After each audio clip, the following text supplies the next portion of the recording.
Ito guys, so tingnan natin guys kung anong ginagawa ng kasama natin guys. So ang issue nito guys, wala ubusin agad.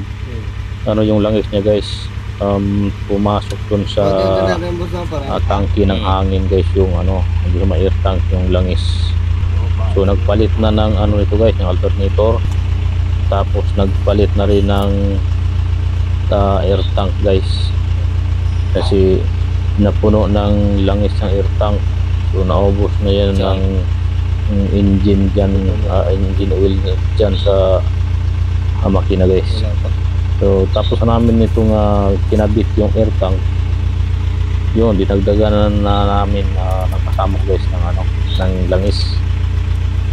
So ilang beses na niya guys na binunot-bunot yung kinain ng ano guys, ng engine oil level guys. Oh. Yan, bunot naman. Bis-bisan mo sa pagbunot. Naku, mabutan tayo ng siyam-siyam dyan na hindi pa mabunot ng isa mo naman paglukot yung taon. Anong oras ka pa dyan matapos mismo sa pagbunot ng lipstick. Ang tagal pa agad yung lipstick. Oh, wala pa tayong nakita guys na level. O yung mga patak-patak sa likod guys, galing ayun sa ilalim na kung saan nakadikit yung lipstick. So kailangan natin guys na dagdagan po ng mga ilang litro. Ibuhusan mo yan Yan, ibuhusan mo pa. Buhos. Oh, iubusin mo na yan. Dagdag, tamang-tama lang sukat niya pag naubos yung langis na yan.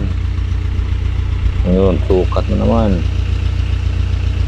Kung mayroon na bang pakita natin dun sa may dipstick niya o sa may level na magkaroon na siya ng langis. So, tingnan natin guys.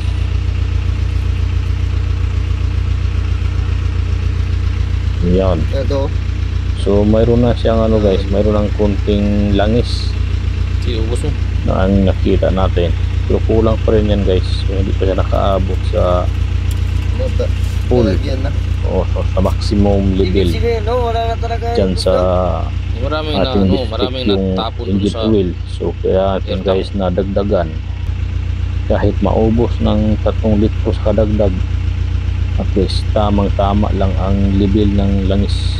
Kasi 7 liters to guys. Yun, ang sobrang dami guys yung nawala na gear, engine oil guys. Kasi kahit may tagas na guys, tuloy-tuloy pa rin guys ang pagpatakbo. Yan, hanggang napuno na yung tangke niya sa hangin guys. Titigas na yung brake niya guys.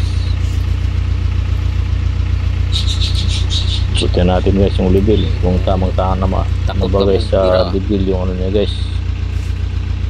Oh, medyo alanganin pa guys yung level guys. Hindi pa natin sure kung yun na ba ang tama niyang level. So ibalik na naman ulit. Yan.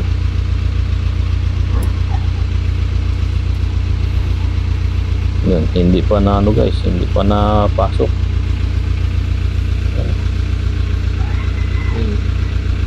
Isang galon pa.